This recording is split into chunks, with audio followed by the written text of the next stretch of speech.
Hello students, we are from Education Point Mandi and we are starting for classes of HS and allied exams. So first of all we started geography. आज हम geography की शुरुआत करें और आज हमारा जो टॉपिक रहेगा वो रहेगा origin of universe. Origin of universe या ब्रह्मांड की उत्पत्ति। हम इसके बारे में पढ़ेंगे कि ब्रह्मांड की उत्पत्ति हुई कैसे है। तो सबसे पहले जब हम शुरुआत करते हैं कि किसी भी चीज की तो हमें उसके बारे में पता होना चाहिए। तो हम देखेंगे कि यूनिवर्स होता क्या है, व्हाट इज यूनिवर्स। तो हमसे अगर पूछा जाए कि यूनिवर्स होता क्या है तो हम आज सबसे पहले इसी की डेफिनेशन के बारे में जानेंगे कि यूनिवर्स होता क्या है। First of all we know about universe. जो यूनिवर्स है वो किससे बना होता है? Existing matter and space. हम देखते हैं कि यूनिवर्स जो बना होता है वो बना होता है किससे? मैटर और स्पेस से। हम देखते हैं कि ब्रह्मांड में बहुत से अलग अलग तरह के मैटर्स है, एस्ट्रॉइड, कॉमेट्स या मिटियोर्स देखने को हमें मिलते हैं, और स्पेस है उसमें बहुत से अलग अलग ब्रह्मांड प्लैनेट्स देखने को मिलते हैं। पर इसकी जो डेफिनेशन है इसमें कहा गया है it is compressibly largest consist of both physical and non physical. यहाँ पे फिजिकल और नॉन फिजिकल पार्टिकल्स भी हमें देखने को मिलते हैं। जैसे फिजिकल पार्टिकल्स में हमें देखने को मिलते हैं सब एटॉमिक पार्टिकल्स, इलेक्ट्रॉन्स हो गए, प्रोटॉन्स हो गए, या फिर गैलेक्टिक सुपर क्लस्टर्स देखने को हमें मिलते हैं। और नॉन फिजिकल में हमें देखने को मिलती है जैसे लाइट्स मिलती है, ग्रेविटेशन मिलता है, स्पेस मिलता है, और भी चीजें बहुत से देखने को हमें यहाँ पे मिलते हैं जो नॉन फिजिकल पार्टिकल्स हैं यहाँ पे देखने को मिलता है। और यूनिवर्स जो है प्रेजेंट है उसमें हंड्रेड्स ऑफ गैलेक्सीज हमें देखने को मिलती है, और उसी हंड्रेड ऑफ गैलेक्सी में बिलियंस ऑफ स्टार्स देखने को हमें मिलते हैं। 100 बिलियंस ऑफ स्टार्स यहाँ पे देखने को मिलते हैं। तो देखो जो गैलेक्सी है इसमें फॉर्मेशन हुई है प्लांट की, अलग अलग गैलेक्सी, तो ये एक दूसरे के साथ कनेक्टेड है। किसके द्वारा कनेक्टेड है? ये हमें देखने को मिलता है इनका कनेक्शन ग्रेविटेशन फोर्स के द्वारा एक दूसरे के साथ कनेक्टेड है। अब यूनिवर्स के बारे में जब भी बात होती है तो हम देखते हैं कि अलग अलग बातें लोगों के द्वारा कही जाती है। कुछ हम जो इतिहास उठा के देखते हैं, जब एंशिएंट हिस्ट्री को भी देखते हैं तो एंशिएंट में भी बहुत से ऐसे प्रोमिनेंट थिंकर्स रहे हैं जिन्होंने गैलेक्सी के बारे में बात की है, या मेडिवल दौर में देखते हैं, या फिर प्रेजेंट टाइम में भी बहुत सी हमें रिसर्च देखने को मिलती है। जो एग्जांपल हमें देखने को मिलते हैं कि यूनिवर्स की खोज इस तरह हुई है, या यूनिवर्स में हमें नई रिसर्च मिलती है। कई बार हम जब देखते हैं कि हम मार्स पे जा रहे हैं रिसर्च करने के लिए, अलग अलग जगह जा रहे हैं, जैसे अलग अलग एस्ट्रॉइड की खोज करते हैं। तो आज हम उन्हीं के बारे में पढ़ेंगे कि कैसे कैसे और किस चीज की उत्पत्ति हुई है। इसके बाद हम शुरुआत करेंगे कि किस किस तरह की थ्योरीज या हाइपोथेसिस लोगों के द्वारा दी गई है। इसमें सबसे पहले एंशिएंट टाइम में देखते हैं तो हमें देखने को मिलता है कि जो थ्योरीज दी गई उस दौर में दी गई, गैलीलियो के द्वारा दी गई, सर आइजैक न्यूटन के द्वारा दी गई, एरिस्टोटल के द्वारा दी गई। उन्होंने कहा है कि किस तरह से उत्पत्ति उनके द्वारा बताया गया जो हमें देखने को मिलता है। या हमें जो वैदिक सोर्सेज हमारे वहां पे भी हमें इसके ब्रह्मांड की उत्पत्ति के बारे में बहुत सी चीजें देखने को मिलती है। फिर उसके बाद आती है हमारी जो मॉडर्न थ्योरीज। मॉडर्न थ्योरी में अलग अलग तरह की थ्योरीज दी गई है। तो हम सबसे पहले मॉडर्न थ्योरी में देखने को मिलता है गैसियस हाइपोथेसिस। हमें देखने को मिलती है गैसियस हाइपोथेसिस जो दी गई है इमैनुअल कांट के द्वारा 1755 में। अब देखो इमैनुअल कांट ने गैसियस हाइपोथेसिस तो दी, पर हाइपोथेसिस होता क्या है हमें ये पता होना चाहिए कि हाइपोथेसिस होता क्या है। तो हाइपोथेसिस जो होता है इसका मीनिंग है कि ऑब्जर्वेशन करना। Observation, hypothesis meaning is observation, कि क्या ऑब्जर्व करते हैं हम किसी चीज के बारे में, उसको बोलते हैं हाइपोथेसिस। और देखो सबसे पहली जो थ्योरी दी थी वो थी गैसियस हाइपोथेसिस इमैनुअल कांट के द्वारा 1755 में। उसके बाद अगली थ्योरी जो दी वो दी थी प्लैनेटेसिमल हाइपोथेसिस जो दी गई थी टीसी चैम्बरलिन के द्वारा 1905 में। उसके बाद अगली जो हाइपोथेसिस दी गई है वो दी गई है टाइडल हाइपोथेसिस जेम्स जीन्स के द्वारा 1919 में। उसके बाद अगली जो हाइपोथेसिस दी गई है बाइनरी स्टार हाइपोथेसिस जो दी गई है एच.एन. रसल के द्वारा 1937 में। उसके बाद जो दी गई है सुपरनोवा हाइपोथेसिस एफ होयाल के द्वारा 1940 में। इसके बाद जो अगली दी गई है वो दी गई है नेबुलर हाइपोथेसिस जो दी गई है लेप्लेस के द्वारा। जो नेबुलर हाइपोथेसिस है ये गैसियस हाइपोथेसिस की ही ट्रांसफॉर्मेशन है, उसका ही एक अपग्रेडेड वर्जन है जो हमें देखने को मिलता है, जिसको बाद में लेप्लेस द्वारा किया गया है। और ये हमारे एग्जाम पॉइंट ऑफ व्यू से बहुत ज्यादा जरूरी है ये थ्योरीज। तो सबसे पहले जो इनमें सबसे ज्यादा इंपॉर्टेंट है वो नेबुलर हाइपोथेसिस जिसके बारे में हम अभी पढ़ेंगे कि क्या क्या इसमें बोला गया है नेबुलर हाइपोथेसिस में।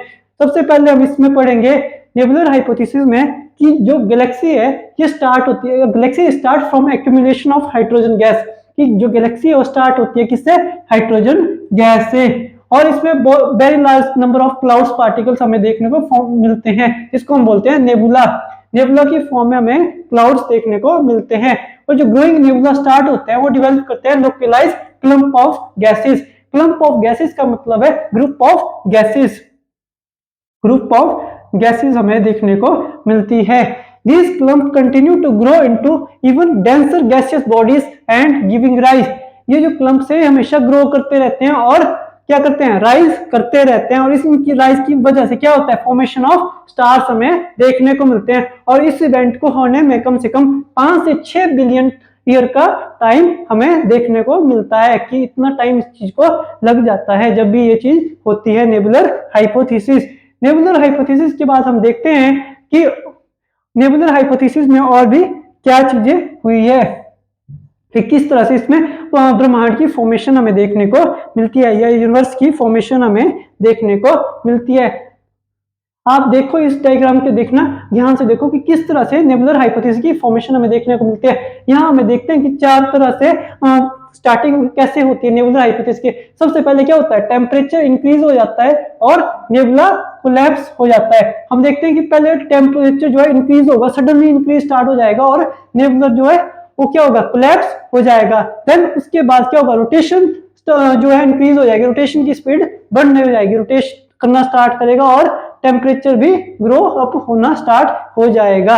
यहाँ पे क्या रोटेट होना स्टार्ट किया, पहले क्या था एक नॉर्मल बॉडी की तरह था, बट देन उसके बाद रोटेशन स्टार्ट हुई और धीरे धीरे वो रोटेट करने लगा और टेम्परेचर इंक्रीज होने लगा। फिर उसके बाद क्या हुआ, nebula eventually flat into disc. Nebula हम देखते हैं कि जो डिस्क की फॉर्म है, डिस्क आप लोगों ने देखी होगी घर में डिस्क जो पुराने टाइम में मिलती थी, उसकी फॉर्म में क्या होता है, फॉर्मेशन स्टार्ट होना हो जाती है, बीच में सर्कुलर बॉडी आती है और साइड में रोटेशन स्टार्ट हो जाती है। जैसे यहाँ पे देखने को हमें मिलता है कि रोटेशन स्टार्ट होने हो गई है। उसके बाद क्या होता है, sun was forming in the center of the nebula and dust particle in the outer region combined to form planetesimal few kilometer across। हम देखते हैं कि जो सन है वो बीच में सेंटर में राइज करता है, जैसे यहाँ पे सन हमें दिखता है सेंटर में राइज करता है और इसके आसपास फ्यू किलोमीटर में हमें क्या बोलते हैं, प्लैनेट या प्लांटेसिमल बॉडीज देखने को मिलती है। जैसे अलग अलग प्लांटेशन यहाँ देखते हो आप, ये देख रहे हो, ये देख रहे हो, इस तरह की बॉडीज हमें यहाँ पे बहुत सी देखने को मिलती है, जो प्लांटेसिमल बॉडीज कहते हैं हम उनको। ठीक है, ये हो गया हमारा नेबुलर हाइपोथेसिस के बारे में जो बात की गई है। उसके बाद हम देखते हैं कि मॉडर्न टाइम में एक और थ्योरी हमें देखने को मिलती है जिसको जाना जाता है बिग बैंग थ्योरी के नाम से, जो बहुत ज्यादा फेमस रही है। आप देखते हो उसको पढ़ते हुए स्कूल कॉलेज टाइम में आप लोगों ने पढ़ी होगी, बिग बैंग थ्योरी होती क्या है। हम देखते हैं कि ओरिजिन ऑफ यूनिवर्स को बिग बैंग थ्योरी से जोड़ा जाता है। तो बिग बैंग थ्योरी में हम अब बिग बैंग थ्योरी के बारे में पढ़ेंगे कि कैसे बिग बैंग थ्योरी की उत्पत्ति, किसके द्वारा थ्योरी दी गई थी, तो हम इसके बारे में और डिटेल में पढ़ेंगे। बिकॉज सबसे पहले बिग बैंग थ्योरी को जो दिया गया था वो दिया गया था एडविन हबल के द्वारा।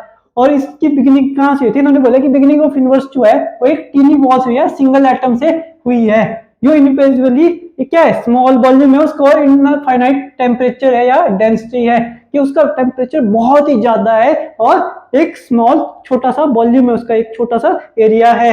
इन्होंने बोला 13.7 बिलियन ईयर एगो जो बॉल है वो क्या हुआ, एक्सप्लोड हो गया और ह्यूज एक्सपेंशन हुआ। जब बहुत ज्यादा एक्सपेंशन हुआ तो क्या हुआ, उससे जब कोई चीज ब्रेक होती है तो उसमें क्या हुआ, छोटे छोटे पार्टिकल्स में वो टूट जाती है। Expansion continue till and smaller pieces. देखो इन्होंने बोला कि जो एक्सपेंशन हुआ वो छोटे छोटे पीसेस में टूट गया और बिगिन हो गया with in 3 minutes of big bang.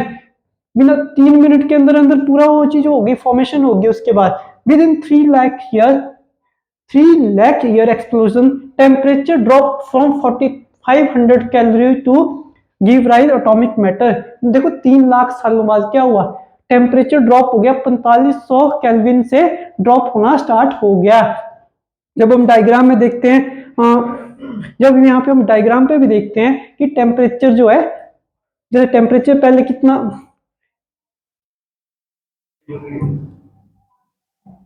यहाँ पे हम देखते हैं डायग्राम में भी देखते हैं कि पहले टेम्परेचर बहुत ज्यादा था, तो जैसे जैसे टाइम बढ़ता गया, यहाँ पे टाइम बढ़ता जा रहा है तो टेम्परेचर भी क्या हो रहा है, ड्रॉप होता जा रहा है। टेम्परेचर ड्रॉप होना स्टार्ट हो, डिक्रीज होना स्टार्ट हो गया। जैसे जैसे टाइम टाइम क्या हुआ, टाइम इंक्रीज होना स्टार्ट हुआ, टेम्परेचर यहाँ पे डिक्रीज होना स्टार्ट हो गया। हम देखते हैं कि और फॉर्मेशन ऑफ गैलेक्सीज हमें देखने को मिलती है। टेम्परेचर यहाँ पे राइज हुआ और टेम्परेचर डिक्रीज होना स्टार्ट हुआ, और यहाँ पे जैसे टाइम बढ़ेगा तो टेम्परेचर इंक्रीज स्टार्ट होना हुआ, और इनवर्स हमें देखने को मिलती है, और इनवर्स जो है ट्रांसपेरेंट बनना स्टार्ट हो जाता है। इनवर्स जो है साफ ट्रांसपेरेंट होना स्टार्ट हो गया, और जो एक्सपेंशन है इनवर्स का वो क्या हुआ, इंक्रीज होना स्टार्ट हो गया इन स्पेस बिटवीन गैलेक्सीज। और जो एक्सपेंशन है वो क्या हो गया, बहुत ज्यादा इंक्रीज होना लग गया टाइम के साथ, जैसे जैसे दूर दूर होना लग गया, तो अलग अलग गैलेक्सी की फॉर्मेशन स्टार्ट होना होगी।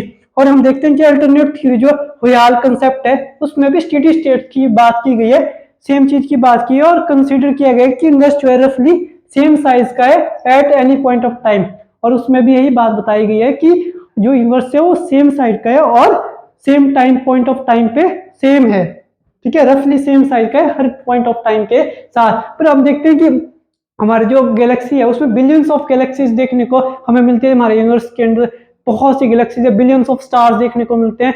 तो क्या होता है, हम जो ह्यूमन है हम मोस्टली लाइव करते हैं मिल्की वे गैलेक्सी में, मिल्की वे गैलेक्सी में।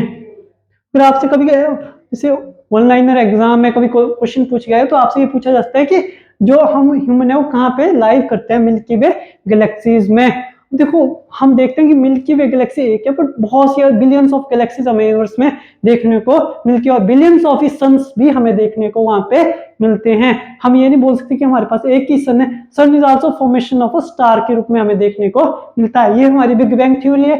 अब हम ये हमारा टॉपिक आज का यहीं पे खत्म होता है, इसके बाद हम नेक्स्ट वीडियो में मिलेंगे सोलर सिस्टम के साथ। धन्यवाद।